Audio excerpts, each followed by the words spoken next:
conforme escreveu Mateus, capítulo 14, versículo de número 22. Eu já devo ter lido esse texto em várias mensagens, mas é incrível o poder que uma palavra tem para derivar várias conversas, várias mensagens. Vamos lá. E logo ordenou Jesus que os seus discípulos entrassem no barco e fossem adiante para outra banda, enquanto ele despedia a multidão. Amém. Tem duas missões aqui. Uma é de Jesus, a outra é dos discípulos. A missão dos discípulos, ela é muito simples, é entrar no barco e ir para o outro lado. A missão de Jesus também é simples, é despedir a multidão. E é isso. Duas missões, dois objetivos que precisam ser concluídos. Um é despedir a multidão, o outro é ir para o outro lado, só. Coisas simples, não são? Missões simples e missões complexas, a vida é feita disso. Existem missões que nós fazemos rapidamente, existem missões que demoram mais. Porém, toda missão tem um desafio e toda missão tem um final, que é o done, feito. E a nossa vida, a sua vida, por ter uma razão de existir, você também tem uma missão. Nós também temos, eu tenho, Dave Leonardo, eu tenho a minha missão. E uma das perguntas que eu recebo muito é: ô Dave, você já pensou em desistir? Ou você já teve momentos da vida que você quis abandonar tudo e não ser quem você é hoje? E a resposta é sim. Já tive. E não foram poucas as vezes aonde o que veio sobre mim foi tão dolorido que eu pensei em abrir mão de tudo para voltar a ser quem eu era antes de ter aceitado a minha missão. E aqui é algo importante: ninguém tem missão se não aceitar a missão, sabe? Ninguém compreende isso até saber exatamente o que somos, o que vamos fazer. E lembra de agora há pouco falando sobre, para a glória de Jesus, bom, tudo o que fazemos do amanhecer ao anoitecer faz parte de uma missão. Agora, a desistência da missão é a maior preocupação desta mensagem. Eu quero que você caminhe comigo dentro dessa história. Jesus disse para os discípulos: olha, vocês peguem o barco, vocês vão para o outro lado e me esperem. Existe uma ordenança, uma ordem de Jesus. Jesus está dizendo, vocês têm que ir. E é interessante ver Jesus dizendo, vocês têm que, porque normalmente Jesus agia de maneira convidativa. Aqueles que quiserem, se puderem. Não, Jesus está dizendo aqui diferente. Ele está dizendo, apenas vão para o outro lado e eu vou despedir a multidão. Os discípulos entraram no barco com uma missão: chegar do outro lado. Se você olhar na Bíblia, você vai ver várias missões que foram delegadas a homens. Noé construa a arca. Noé começou a construir a arca. Moisés, liberte o povo do Egito. Ele tinha uma missão. Sabe, José, todos os homens tinham missões para cumprir. Davi, Salomão, todos tinham missões. Agora, o caso específico é a revelação de um problema, de um caos, no meio da realização da missão. Os discípulos entram no barco, começam a remar. A Bíblia diz que deu tempo de Jesus despedir toda a multidão, e era muita gente. Lembra do milagre da multiplicação dos 5 pães e 2 peixinhos? Bom, era exatamente isso que tinha acontecido naquele momento. Jesus multiplicou pão, peixe, os discípulos estão tudo assim, oh my God, literalmente. E aí Jesus diz, agora vocês vão, que eu vou dar tchau para todo mundo. Quer dizer, a missão de Jesus é cabulosa, mas dos discípulos é, meu Deus do céu da minha vida. Deu um zebu esses dias aí atrás. Jesus estava no barco dormindo. Aí nós acordamos ele e ele parou uma tempestade. Agora a pergunta é, a gente vai para o meio do mar e se vier a tempestade novamente? E se vier o problema, o que eu vou fazer? Sabe, a Bíblia diz que quando eles estavam exatamente no meio do mar, no meio do mar, a tempestade é terrível, irmão. Se fosse no começo, eles voltavam para a margem. Se fosse no final, eles aceleravam a chegada. Mas foi no meio, quando não se vê da onde saiu e não consegue enxergar aonde vai chegar. Olha que loucura. A Bíblia diz que eles começam a desesperar. E essa é a loucura da nossa vida. É porque às vezes no meio da nossa missão, no meio da nossa história, a tempestade se apresenta, para que justamente tudo que a gente construiu, ou a esperança de onde iríamos chegar, seja totalmente destruída, e a gente abandone e volte para o lugar de onde saímos, ou pior, morremos aonde estamos. Eu acho engraçado, as pessoas criam uma imagem sobre nós, e eu acho engraçado porque a gente é normal. Irmão, a gente é normal. A gente come, a gente acorda mal-humorado, a gente tem raiva das pessoas às vezes também. Tem dia que a gente quer brigar. Se não passar desodorante é igual todo mundo. Todo mundo é assim. Só que tem gente que porque vê a gente agora, diz, nossa, a vida é perfeita. Se eu te contar a metade da missa, você desiste da paróquia. Essa é a questão. Nós nunca saberemos o nome daqueles que desistem.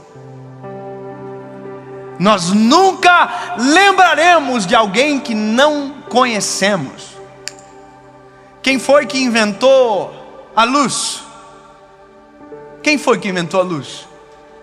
Thomas Edison. Quem foi que inventou o ar-condicionado? Essa é mais difícil. Carrier. Quem foi que inventou o telefone? Alexandre Graham Bell. Sabe por que nós sabemos o nome deles? Porque eles não desistiram da missão que tinham. Agora, você conhece um homem chamado Gilberto Barros de Câmara Filho Leopoldino? Quem conhece? É porque ele desistiu provavelmente. Porque se ele tivesse completado uma grande missão, vocês iam dizer, eu sei quem é. E a gente só sabe o nome daqueles que não desistem e completam as suas missões.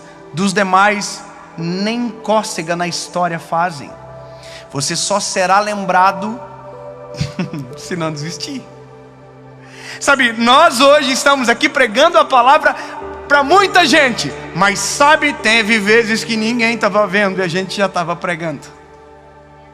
Já passamos por cada humilhação. A minha esposa está aqui comigo hoje, a minha loirinha, a Paula. Nós já passamos cada treta junto, irmão. De nós ir para a igreja com o ninho, vamos pregar. O limpador parou de funcionar. Chovendo. Minha esposa falou assim, não vamos para não. Guarda-chuva por fora do vidro. E aqui, ó, bora para a igreja. Chegamos na igreja, pregamos. Na hora de ir embora, o irmão falou assim, ó, aqui o dinheiro de oferta para abençoar vocês. Era moeda. R$7. Não pagava gasolina para voltar. Sabe, eu me lembro de uma vez que eu e minha esposa, a gente foi num lugar ministrar, uma cidade longe. E eu sou muito calorento para dormir. Eu disse para a pessoa que estava recebendo a gente assim, tem ar-condicionado? Não tem. Um ventilador? Não tem. Aí a pessoa falou assim, mas essa janela aqui entra um vento. Deitou eu e minha esposa, irmão. Naquele dia Satanás colocou uma tela, porque não veio vento nenhum para dentro daquele quarto. E sabe o que é o pior? É que eu ouvia no quarto do lado um ar-condicionado ligado e um ventilador batendo. Não tinha pra gente, para o resto tinha. Sabe, eu fui dormir 3 horas da manhã só. E às 6 da manhã a gente tinha que acordar para pegar um carro para ir para a rodoviária. Das 3 às 6 eu dormi sem lençol, sem nada, muito calor. Quando a gente acordou, estava cheio de marca de sangue. A gente foi atacado pelos pernilongos do maligno. Eu me lembro que eu olhei para minha esposa, todo cheio de marca. Falei, o que eu estou fazendo da minha vida?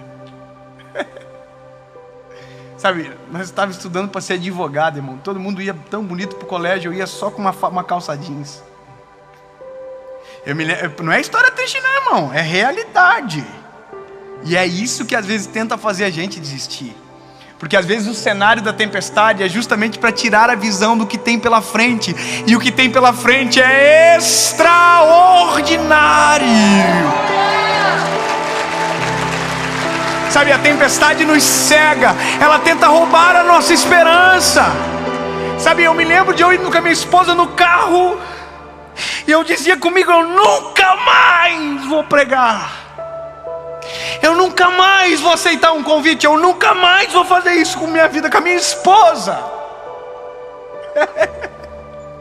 E a gente chegar para tomar café e o pastor no dia anterior dizer assim, um dinheirinho pro teu café aqui, ó. Que café o quê, irmão? Eu nunca vivi de café, ué. Nós precisávamos pagar boleto. Mas tínhamos confusão. Mas era processo. Ninguém sabe disso. E eu olhava para minha esposa, ele dizia assim, eu vou pagar o café de vocês, como se a gente fosse um monte de mendigo. Eu falei, não vai pagar nada, desde que eu tenho dinheiro do café de ontem. E fala, eu nunca mais vou pregar. Quantas histórias que ninguém sabe e nunca vão saber. E nunca vão saber. E já tá bom de história triste. Já tá bom. Porque eu só sei do agora, porque não desisti no dia da angústia. Eu só consigo olhar isso agora acontecendo, porque naquele dia, mesmo tendo vontade, não parei. Eu quero que você entenda que às vezes a tempestade é dolorida, às vezes tudo à sua volta diz que é para você abandonar, tudo diz que é para você desistir, parar de fazer o que está fazendo, mas eu quero te dizer, você nunca será lembrado se você desistir. Portanto, se a missão que você está foi Deus que te deu, não importa o que se levanta, não importa o tamanho da tempestade, não importa o tamanho da provação, humilhação que você está passando, a tempestade te tira a esperança, mas se você não desistir, a tempestade é que vai desistir de você, e em breve o sol vai nascer, e você vai viver exatamente aquilo que Deus tem para a sua história. Sabe, os discípulos estão desesperados dentro do barco, até que de repente a perseverança de não desistir, de tirando água de dentro do barco, eles olharam e de repente quem apareceu? Jesus. Jesus apareceu. Sabe, as coisas mais incríveis da nossa vida acontecem nos dias de provação. As coisas mais incríveis da nossa vida, às vezes são reservadas para os desertos da nossa história. Às vezes é exatamente no meio do caos que a gente conhece uma face do Criador que até então não estava disponível para nós. Os discípulos nunca tinham visto Jesus andar por cima das águas, até um dia que a tempestade veio e eles estavam no meio do mar. A tempestade às vezes é o acesso para o extraordinário, aonde somos gerados em Jesus de uma forma tão poderosa que nunca mais esquecemos daquela circunstância. Sabe, no meio dos caos da minha história, eu vivi experiências com Jesus que me fizeram escrever um livro. No meio de processos de muita dor, eu conheci pessoas que abençoaram tanto a minha vida. E hoje eu estava aqui atrás, esperando para começar a gravação, e 2 pastores que são hoje pessoas que colaboram com o nosso ministério de maneira direta, que são da nossa equipe, de algo que Deus está fazendo crescer e nascer agora. Em breve vocês vão saber. Falaram para mim: David, deixa nós orarmos por você agora. E os 2 oraram por mim. Eu fechei os olhos, baixei a cabeça, e um filme passou. Eram eles os meus pastores de quando eu aceitei a Jesus. Foram eles que me fizeram apaixonar por Jesus, que me pregaram sobre Jesus para mim, que me apresentaram um Deus tão extraordinário, que me fizeram ter desejo de pregar, que apontaram caminhos que eu trilhei, e por isso talvez esteja aqui agora. E aí eu estava de cabecinha baixa e o filme rolando na minha cabeça. E interessante saber que agora eles estão aqui ouvindo a mensagem de alguém que um dia inseriram a mensagem. Só vive isso quem não desiste da missão. E eu vou dizer para você o meu desejo é um dia sentar aí, e se for o propósito de um de vocês que estão aí me assistindo, ou aqui agora, estar aqui, e eu aí.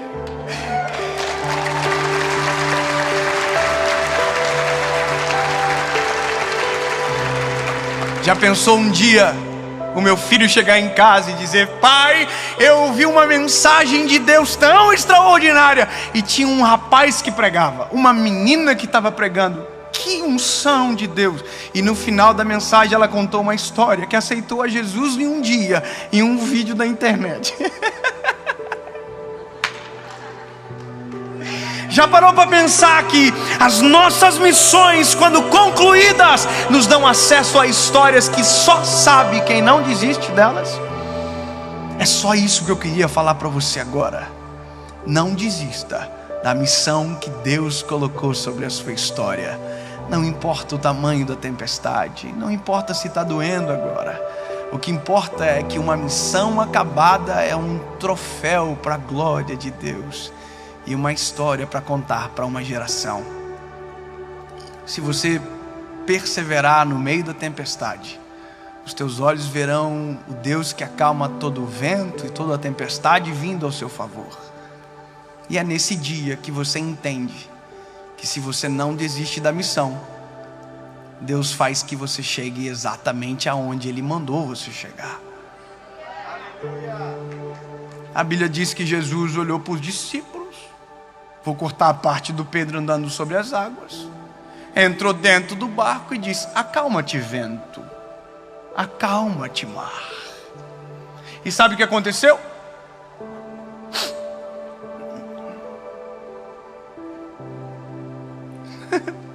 Foi isso que aconteceu.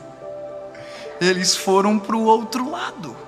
E missão cumprida. É isso. Deus, no nome de Jesus, Pai, no nome de Jesus nós oramos agora sobre as missões que o Senhor tem colocado sobre a nossa história. Que nenhuma tempestade, que nenhuma pandemia nos roube daquilo que o Senhor planejou para nós, Pai.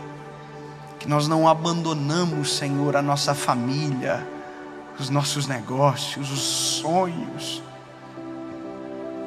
Porque missão dada, Senhor, tem que ser missão cumprida, Senhor. Nós não abandonaremos o barco, mas a única coisa que te pedimos, Senhor, é: venha ao nosso encontro, acalma o vento e acalma a tempestade.